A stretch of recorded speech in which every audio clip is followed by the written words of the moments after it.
ভারতবর্ষের রাজধানী দিল্লি, এই নামটির সাথে জড়িয়ে আছে ভারতবর্ষের ঐতিহ্যের কত না ইতিহাস।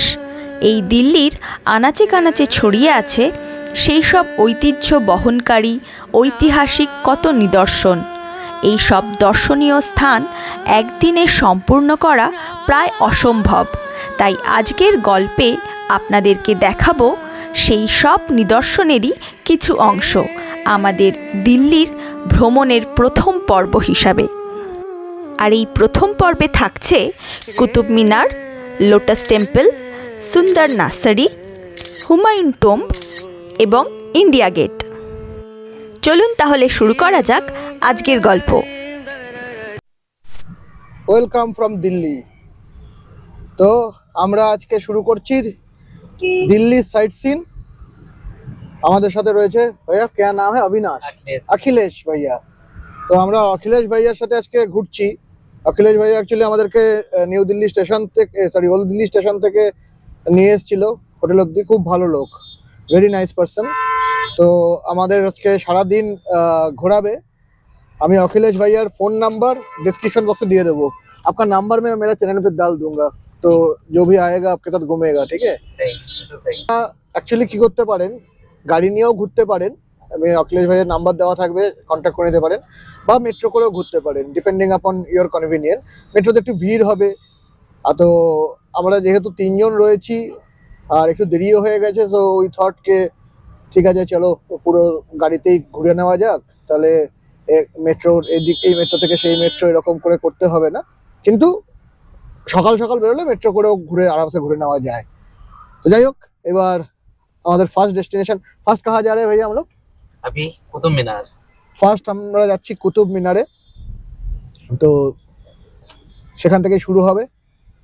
তো আমি কুতুব মিনারে গিয়ে আপনাদের সাথে দেখা হচ্ছে।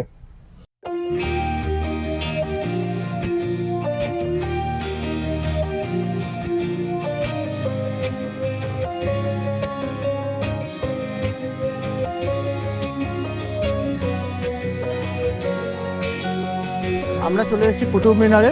এখানে অ্যাডাল্টদের এন্ট্রি টিকিট হলো 35 টাকা, চাইল্ড 15 বছর অবধি ফ্রি।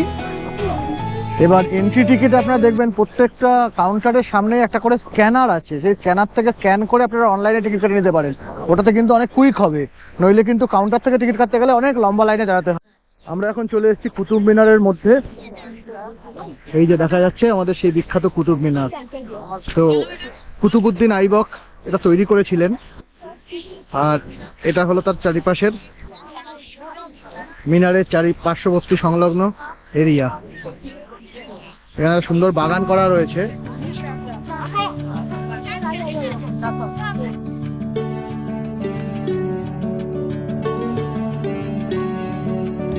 কুতুব মিনার মুঘল সাম্রাজ্যের সময়ের প্রধান প্রাঙ্গণ ছিল। এটি কুতুবউদ্দিন আইবকের শাসনকালে প্রতিষ্ঠিত। আনুমানিক আলাউদ্দিন খিলজির সাথে যুদ্ধ জয়ের পর বিজয় স্থাপক হিসাবে এটি স্থাপিত করা হয়। এটি একটি অসাধারণ স্থাপনা যা সংস্কৃতি এবং ঐতিহ্যের গর্বিত স্মৃতি রক্ষা করে। এই কুতুব মিনারের অ্যাকচুয়ালি একটা ফুল রেপ্লিকা, পুরো পিওর লোহা তৈরি বানানো হয়েছিল, যেটা 1600 শতাব্দীতে বানানো হয়েছিল, যেটা এখন পর্যন্ত ইনট্যাক্ট রয়েছে, কোনো জং লাগেনি। তো আমরা এখন সেটা দেখতে যাব, আসো।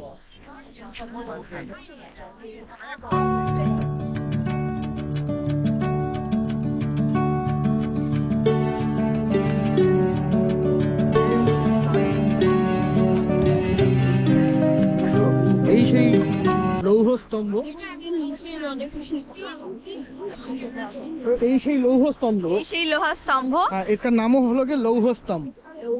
তো এই সেই লোহা স্তম্ভ যেটা এতদিন ধরে ইনট্যাক্ট রয়েছে। বাদ বাকি বিল্ডিং এর চারিদিক কিন্তু অনেক জায়গায় ভেঙে গেছে, কিন্তু এটা কিন্তু এখনো ইনট্যাক্ট।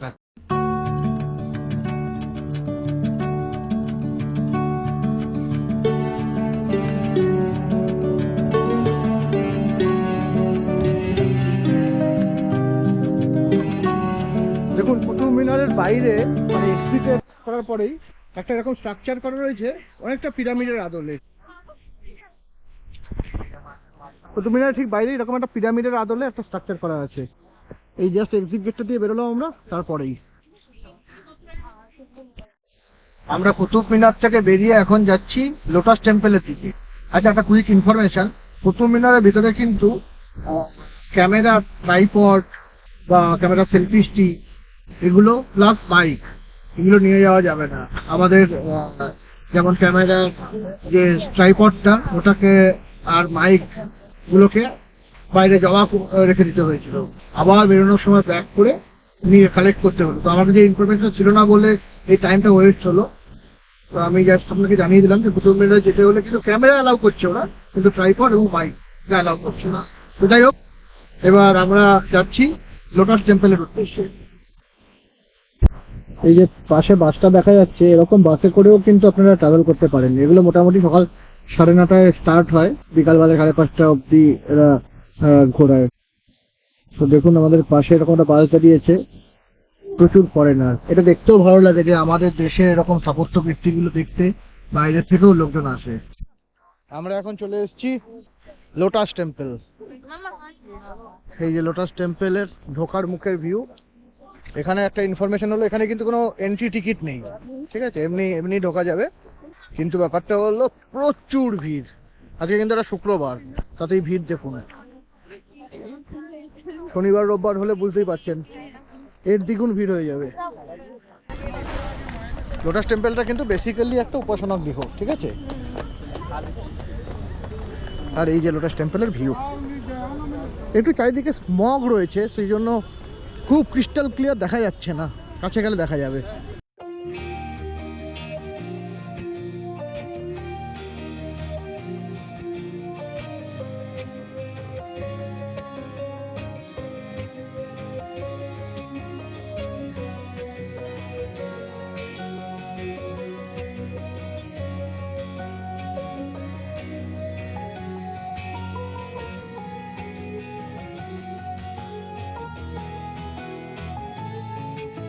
এখানে প্রচুর ব্যাগ রাখা রয়েছে। এই ব্যাগ নিজেদেরকে নিতে হবে এবং নিয়ে তাতে যার যার জুতো ভরে হাতে করে নিয়ে যেতে হবে। তারপর জুতো পরে বাইরে গিয়ে জুতো পরে আবার ব্যাগ ফেরত দিয়ে যেতে হয়। এটাই এখানকার সিস্টেম।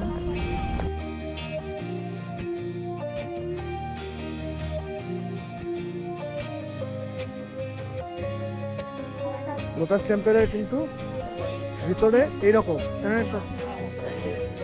স্ট্রাকচার। এখানে কিন্তু বেসিক্যালি ফটো তোলা ভিতরে অ্যালাউড নয়। এটা হলো বাহাই সম্প্রদায়ের লোকদের একটা উপাসনা গৃহ। তো ভিতরে খুব নীরবতা পালন করে উপাসনা করতে হয়। আর এই যে পুরো স্ট্রাকচারটা বেসিক্যালি ওনাদের উপাসনা গৃহ বা ওনাদের মন্দির বলতে পারেন। That is why it is lotus temple. আর স্ট্রাকচারটা লোটাসের মতন।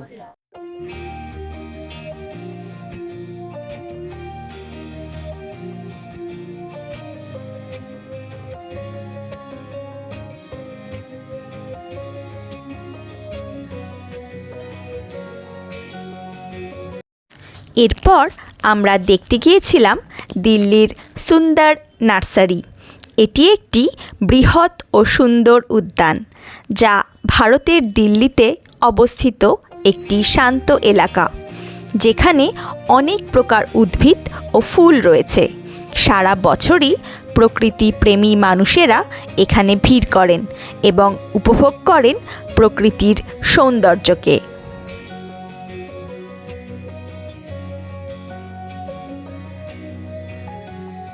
আমরা হুমায়ুন টুম্বে এন্ট্রি করেছি। এখানে এন্ট্রি টিকিট হলো গিয়ে অ্যাডাল্টদের 40 টাকা করে, ফরেনারদের 600 টাকা, আর কিডস 14 ইয়ার্স অবধি ফ্রি। হুমায়ুন টুম্বে ঢোকার আগে এরকম একটা শাহী দরওয়াজা রয়েছে, এটা দিয়ে ঢুকে মেইন স্তম্ভটা। এই শাহী দরওয়াজাটা দিয়ে আমরা হুমায়ুন টুম্বের ভেতরে প্রবেশ করছি।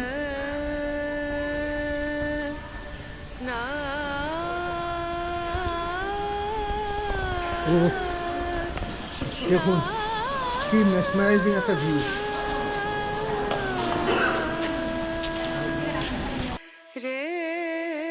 এটি দিল্লির একটি ঐতিহাসিক স্থান। মুঘল সাম্রাজ্যের শাসক হুমায়ুনের স্মৃতির উদ্দেশ্যে নির্মিত। এটি হুমায়ুনের মাকবারা হিসাবে পরিচিত এবং তার স্মৃতিসৌধ একটি গৌরবময় স্থান। এটি ভারতবর্ষের ইতিহাসের অন্যতম আকর্ষণীয় স্থান হিসাবে পরিচিত।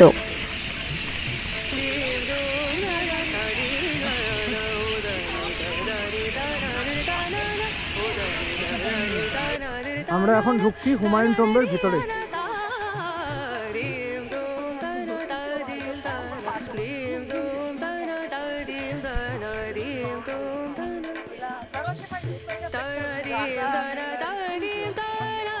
এরকম একটা সিঁড়ি দিয়ে আমরা উপরে উঠে যাব। সিঁড়িগুলো কিন্তু বেশ উঁচু উঁচু আর খুব খারাপ।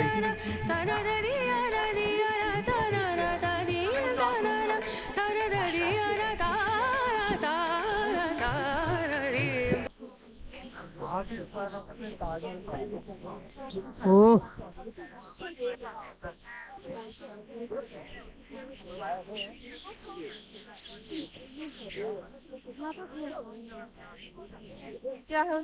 দুর্দান্ত। তো হুমায়ুনের সমাধি রয়েছে এই টুম্বের ভিতরে।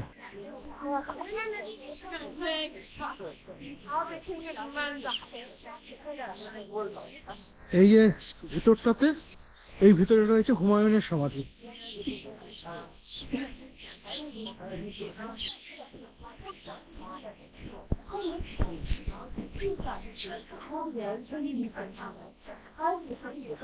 অন্ধকারে কিছু দেখা যাচ্ছে না। আর এর ছাদ থেকে ওই যে গেটটা দিয়ে আমরা ঢুকলাম, আর ওই যে ফোয়ারাটা যেটা দেখা যাচ্ছিল, তার ভিউটা দেখুন, অনবদ্য একটা ভিউ, অনবদ্য। আর এই পড়ন্ত বিকেলে কি সুন্দর লাগছে জায়গাটা। তোমার কেমন লাগছে বলো? খুব ভালো লাগছে, পুরো হিস্টোরিক্যাল জায়গাটা, খুব ভালো, খুব সুন্দর। আর আমাদের ভিডিওতে যতগুলো সিনেমাটিক শট আপনারা দেখেন, তার কিন্তু সেও ভাগ বৃষ্টি হেল্প করে। ওকে ছোট বলে ভাববেন না, ও কিন্তু আর্টস, ক্রাফট এবং এরকম সিনেমাটিক শটসের এক্সপার্ট। আর দেখুন, আর্ট ক্রাফটের একটা অনবদ্য নিদর্শন হলো এই হুমায়ুন টম্ব। দুর্দান্ত, অনবদ্য।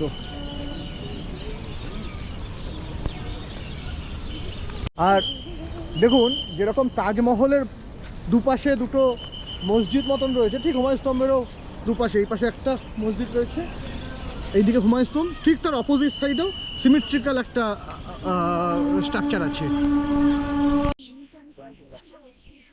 এখানে কি সন্ধ্যা 6টার পরে হন্টেড হয়ে যায়? কেন বার করে দিচ্ছে আমাদের সবাইকে? হতেও পারে।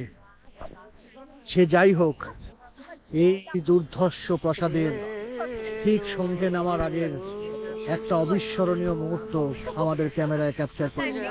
সন্ধ্যার পরে জায়গাটা হন্টেড হোক বা না হোক, আমাদের স্মৃতির মণিকোঠায় কিন্তু সর্বদা উজ্জ্বল হয়ে থাকবে এই হুমায়ুন স্তম্ভ। আমরা এখন চলে এসেছি ইন্ডিয়া গেটের সামনে। ইন্ডিয়া গেট, এখানে মোমো খাচ্ছি, আর আমাদের ঠিক এখানেই হলো, দূরে দেখা যাচ্ছে ইন্ডিয়া গেট। আমরা যাবো, আমরা একটু খাওয়া দাওয়া করে ইন্ডিয়া গেটের সামনে যাবো। আর চন্দ্রানী ফুচকা খাচ্ছে। কেমন রে, ভালো ফুচকাটা? ভালো কিন্তু নরম। আমরা এখন আছি ভারতবর্ষের আইকনিক মনুমেন্ট ইন্ডিয়া গেটের সামনে। ইন্ডিয়া গেট, এটি প্রথম বিশ্বযুদ্ধে প্রাণ হারানো ভারতীয় সেনানীদের স্মৃতির উদ্দেশ্যে নির্মিত হয়েছিল। এটি ভারতীয় সেনা সমৃদ্ধি এবং সাহসের প্রতীক হিসেবে মর্যাদা পায়। ইন্ডিয়া গেট ভারতবর্ষের একটি জনপ্রিয় দর্শনীয় স্থান।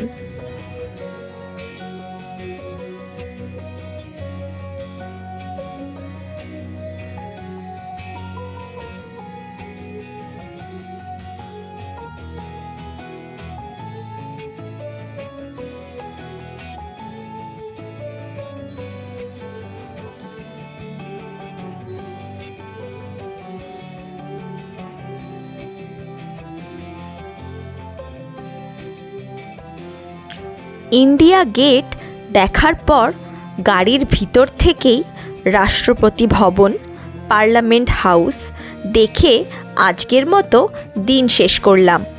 যেরকম প্রথমেই বলেছিলাম, একদিনে সবটা দিল্লি কভার করা অসম্ভব, তাই আমরা পরের দিনও বেরিয়ে পড়েছিলাম বাকি জায়গাগুলোকে দেখতে, যেমন রাজঘাট, লালকেল্লা, যন্তর মন্তর।